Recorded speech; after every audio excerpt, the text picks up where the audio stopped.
Welcome to another episode of the brand called You, a video and podcast show that brings you leadership lessons, knowledge, experience, and wisdom from hundreds of successful individuals from around the world. Today, it is my unique privilege to welcome not just a very, very dear friend from Singapore, but someone who I think has one of the finest minds in economics and in commenting on what is happening in Asia and, of course, the world. Manu Bhaskaran. Manu, welcome to the show. Welcome. Thank you very much for inviting me. Thank you. Manu is a partner of the Centennial Group, which is a strategic advisory firm from Washington, D.C. He is an independent economic researcher on Asian political and macroeconomic trends. He is the founding CEO of the Singapore subsidiary of Centennial. He is a member of the Regional Advisory Board of the International Monetary Fund, the Singapore Institute of International Affairs. He's the vice president of the Economic Society of Singapore. He's on the board of several companies. He's, of course, from Cambridge University and Harvard University. My God, Manu, what incredible credentials. Manu, what would you say are three key milestones in your life or your career? I guess they map on very comfortably with the transitions I had. The first, of course, my very first job. And that was almost exactly 40 years ago. I started work as a government servant in the Ministry of Defense in Singapore before moving on to the police force. And I was so fortunate in having fantastic mentors. I think at the early stage of your career, if you have the right people to guide you, to inspire you, it makes such a difference. And I was absolutely fortunate, I had such good mentors. I guess the next transition was when I moved to the private sector. Private sector, public sector, huge difference, very, very challenging. But again, there, I just felt this sense of liberation. I enjoyed the civil service. I was given a lot of leeway, no complaints, but the private sector was different. I could express views forthrightly and robustly as I like to, and, there's no pushback. In fact, what stunned me was I once disagreed vehemently with my chairman very early in my career. And to my surprise, he loved it. Okay. And, we remained friends for a very long time after that. And so that was very good. A big transition, but absolutely important for my development intellectually and in every way, right? And then the third was when I left, a big corporation and moved to Centennial, which is a bit more entrepreneurial. Still the work was similar. It was, research and macro and so on. But in a different setting. You're on your own, right? You generate your own revenues and so on. So it was a challenge, and to reinvent yourself, to have a portfolio of work rather than one single career in the old structured way. So that was also interesting. And so I guess those were the three. Wonderful. So now let's talk about Centennial. You spent a long time in Centennial and you lead a huge practice. Before I get into specific questions, tell me, what does Centennial do and what does it stand for? Essentially, a policy research institute, a kind of think tank for emerging economies. It's based in Washington, and I run the Asian business out of Singapore. It's a quite unique operation. We like to make money, let's be honest. So we have a for-profit consultancy, but we also have a non-profit arm, which is the dream of my fellow partners who used to be in the World Bank and IMF. And they felt that a lot of the smaller, mid-sized developing countries deserve something more than what they were getting. And we tried to create platforms where advice can be given to these countries, where a lot of research is done on interesting topics and given to them, a lot of hand-holding and so on. So I like the fact that it's a hybrid. We're not just here to make money, we like that, but we also are doing other work. Wonderful. Wonderful. So, let's now plunge straight into, your expertise. Let's start with what are the macroeconomic trends in Asia today, especially since all economies seem to be reeling after COVID? You're right, Ashutosh. COVID has dominated, right? So I think the first thing is really, how do we repair this, right? It's like your house has been subject to a huge storm. The window panes are broken, the roof is leaking. You got to get some repairs done so that the house is in good condition to resume normal functioning. So first order of the day, repair, right? And so that's going to happen now. I think the COVID thing will eventually be brought under control. It's Correct. more difficult in some countries than others, but eventually it will be done, right? And then we move into post-COVID phase, and we need to be prepared for that. So that's the first order of the game, and that involves some degree of stimulating the economy through public largesse, getting the public health system in order, and reviving the companies that have suffered. And some of the sectors, let's face it, tourism, travel, are really reeling, right? Something needs to be done. So all that will be done. Then, of course, the world doesn't just stand still, right? Even while we've had COVID, lots of things have been happening. We've had, as you pointed out in some of our discussions, this sort of slower pace of globalization. Some call it deglobalization, though I disagree with that. You've got protectionism, all that, right? You've got technology, lots of new technologies, not just the IT stuff, but renewables, new materials, all coming together at the same time. Dislocation, but also great opportunities, right? You've got greater competition. You've got China's rise now reaching a point where it really affects people in many ways, right? Correct. So all kinds of things. And so there has to be a process of adapting and adjusting. No country, no society, no company can sit still, right? You have to reinvent yourself. Okay. I think those are the two big, broad trends. Very interesting. And, if you look at the four large economies of Asia, China, Japan, the two biggest, followed by India and Indonesia. What is your prognosis for these four economies in 2021 and going forward? Very interesting question, because it's so divergent. I mean, they're very different now. China has really overcome the crisis very well, and it is now moving to the post-COVID phase, right? So I think they've just come out with a new 5-year plan. I think they're very serious. There's going to be a sort of reorientation of policy and so on. They call it the dual circulation hypothesis. Okay. So it's basically internal circulation, so strengthen domestic demand. But the second thing is remain open to the world, right? I think China is going to be very strong next year, maybe 6-7%, easily making up for all the lost ground.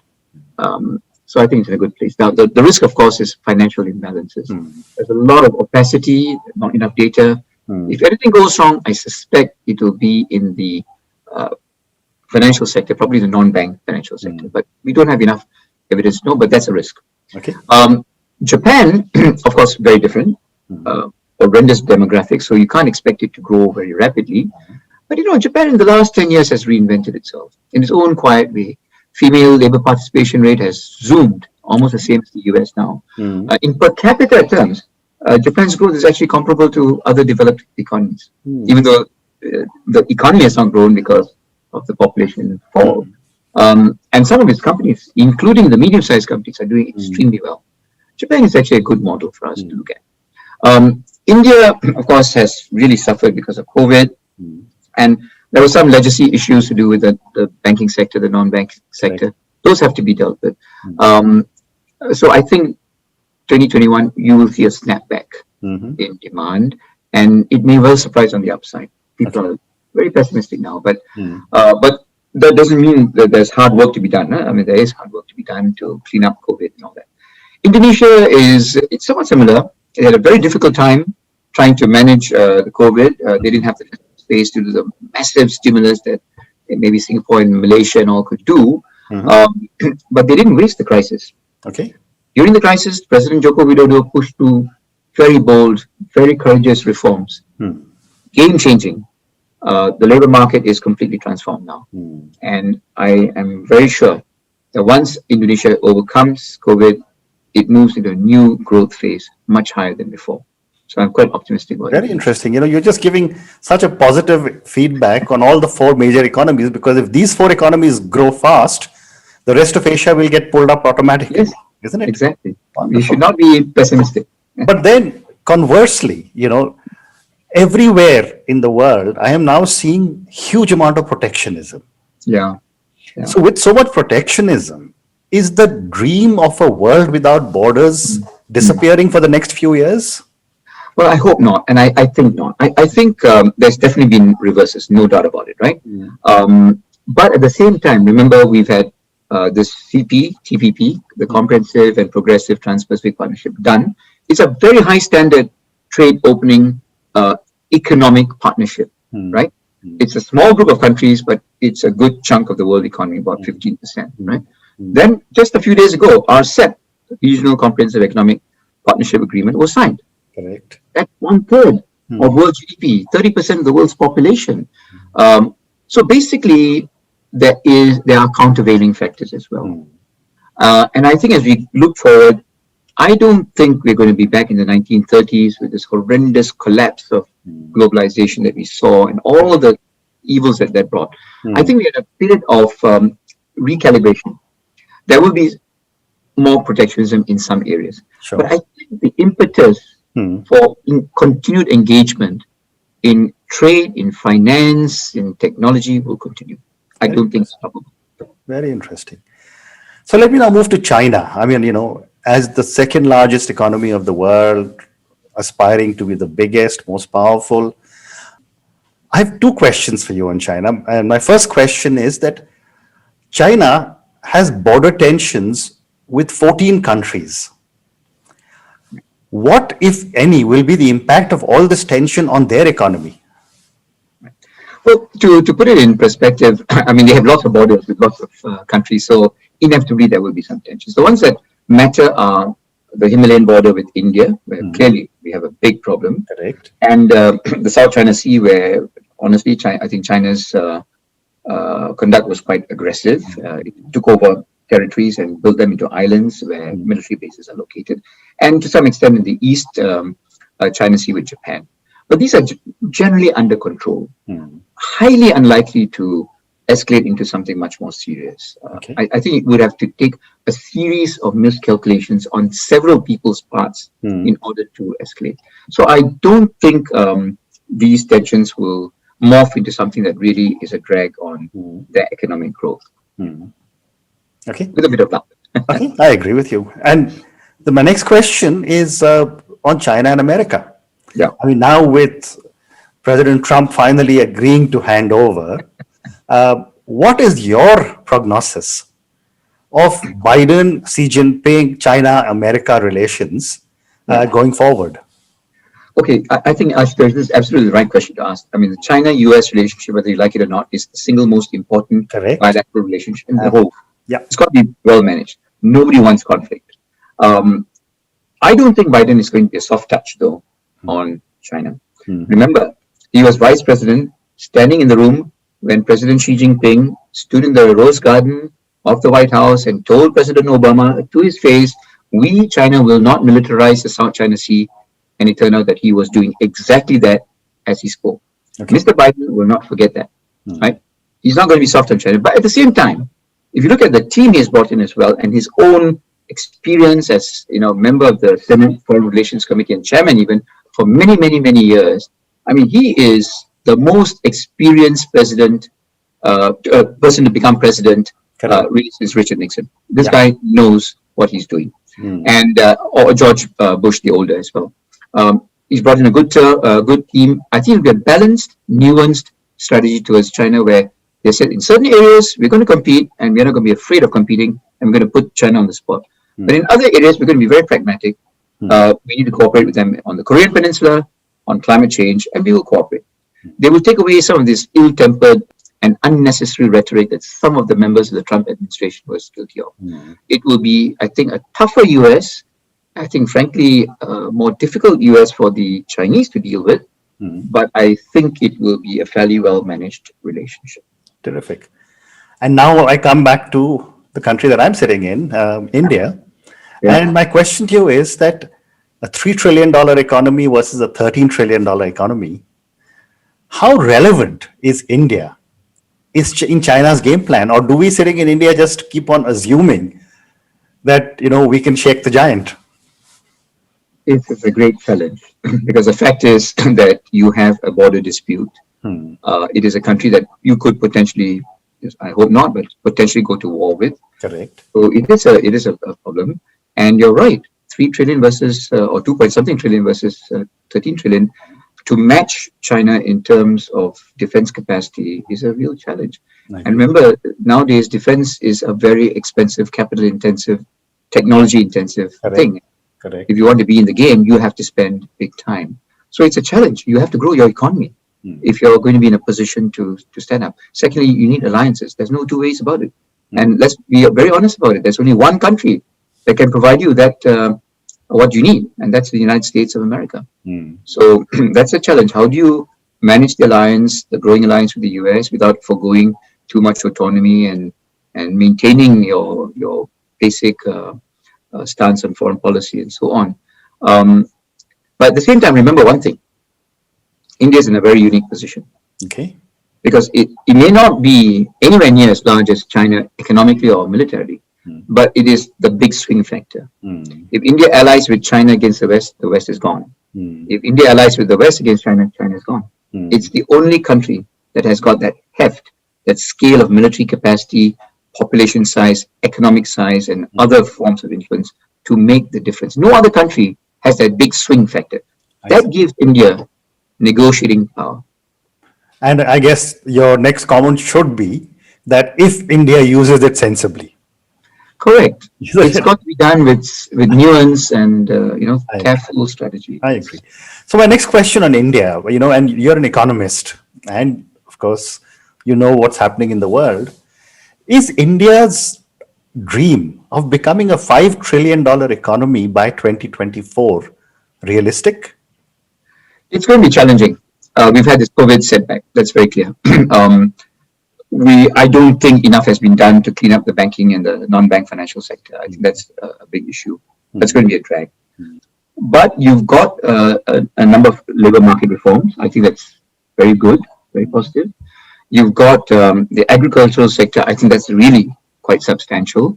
You've got the lagged effects of GST, which is, I think, a very good development, and the bankruptcy code and all these things. So there are a lot of good things percolating under the surface, which can be released if all the other issues are dealt with adequately. I think the remaining challenge really is India's got to decide how does it relate to the outside world. I personally was disappointed that India is not part of RCEP. And I can understand why. India had very reasonable demands, but I think we need to ask ourselves why, when India had reasonable requests of its partners did not accede to those reasonable requests. I think there is fault on both sides. I think trade diplomacy could have been conducted better.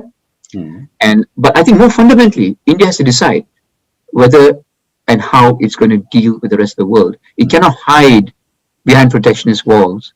That is the route to underperformance. We know that. It is by exposing your country and economy to competition that you get the best out of your company's productivity, innovation, adaptation. So I fear that with these increasing tariff walls and all being constructed, you're doing the wrong thing. You have to engage with the world, and you have to have the confidence to do so. I am sure, you look at Indians anywhere in the world, given the right ecosystem, Indian companies and Indian workers can compete with anyone in the world. Agree. But we got to understand why it is right now India is not able to compete. Okay. Understand.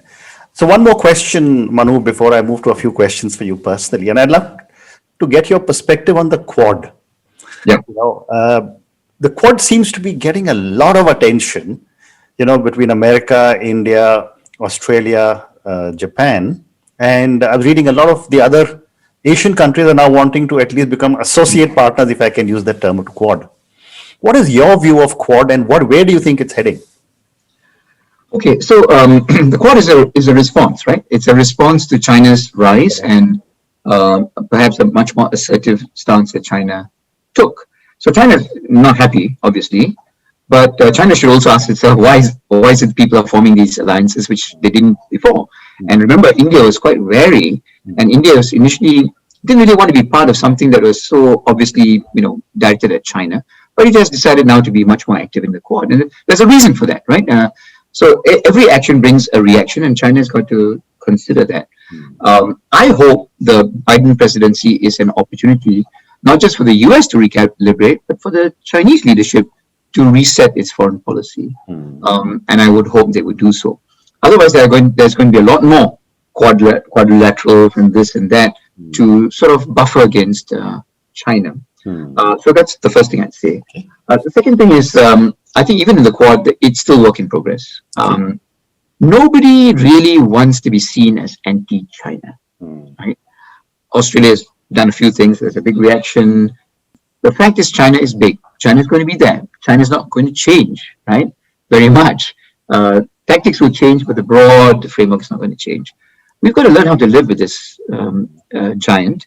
In some ways, it's uncomfortable for us, but in other ways, there are opportunities. The rest of us also have to learn how to deal. It's not just a matter of containment or balance. It's a matter of how do you profitably engage and how do you persuade China or nudge China to behave better. Okay. We've got to learn how to do that. Terrific. So I'm going to move to a few questions for you personally now. Sure. My first question is that after 4 decades of doing stuff that you wanted to do, after getting so much recognition, so much love and affection, what does success mean to Manu? At the end of the day, I'm 62 now. I mean, what success is family and friends. Correct. That's what is left after everything. That is what is left. So I'm very blessed to have a wonderful family, a great set of relatives and wonderful friends like you. Who we may not meet regularly, but the minute we meet, it's like Connect. the other day, right? Correct. So I think that's the most precious thing. Absolutely. And seriously, it's not just talking about it. It's something I feel very, very, very strongly about. That's what success is to me. Wonderful. Yeah. And therefore, my logical next question is that where do you get your inspiration from? Well, I guess my parents, right? I mean, for many of us, parents are the most decisive role models. And, my father came from India with nothing, literally nothing, and to a new country, committed to the new country and built a life, and my mom as well, a very astute investor and so on. And so we benefited in so many ways, but they taught me a lot of things, to care for people, whatever race, religion, whatever. I think that's very important to me. And related to that, I think the other source of inspiration for me as a Malayali is, of course, Sri Narayana Guru, who was the great reforming sort of saint in Kerala in the later part of the 19th and early part of the 20th centuries. And I think a lot of what he taught us still remain very meaningful to me. Okay. And my next question to you is that, if you, Manu, were being followed by millions of children who closely followed you and your life choices, what is the one thing you would change in yourself? Well, it's difficult to change yourself, but I guess when I look back, and you made me think, Ashutosh, I think although there have been times when I really took big, bold moves, like leaving the comfort of the civil service where I was almost guaranteed a nice escalator ride to. But overall, I think there have been many other cases where I was too slow to seize the opportunity, to believe in myself, to have that confidence, to seize the moment, So I think I would tell young people, I don't expect millions to follow me, but if there are young people, believe in yourself, and build the foundation so that when the opportunities come, you can just go for it and you can take the risk. Okay. So it's not just a matter of jumping on the risk, it's also building the foundations for that risk taking. Well said. And my last question to you now, and this is, as you look back at life and you said that your dad came with almost nothing from India, but has, not just built a great family, got you great education, partly Singapore. Your son is now in the UK, and I'm sure will fly even higher than you have, which is every father's hope. Yeah. What would your advice be to a young person in Singapore starting off on their life? I would say something along the lines of what I said earlier. When I started my career, I never said I wanted to be, the head of the civil service or a billionaire. I just told myself, I don't know what the future is going to be. Okay. What I do know is that if I build the foundations, education, networking, learning from other people, reading a lot to understand the world, put the building blocks in place. And if you do that, then as you negotiate the ups and downs of life, opportunities will come and you will be able to seize it. But don't plan too much because you cannot. What you can do is build your own capacity. And that's what I would tell young people. And furthermore, I would say, don't worry about the short term. Make sacrifices for the short term. If you're feeling very comfortable right now, force yourself out of the comfort zone. Put yourself in a difficult position. When you're young, that's the time to do that kind of thing. Very well said. And what you're really saying is what the Gita says in conclusion, I'm saying, which is that, keep doing your karma, which is your work you're supposed to do. The results will follow. Exactly. Exactly.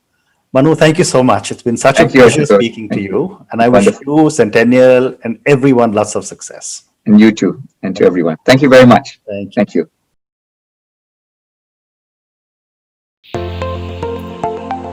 Thank you for listening to the Brand Called You videocast and podcast, a platform that brings you knowledge, experience, and wisdom of hundreds of successful individuals from around the world.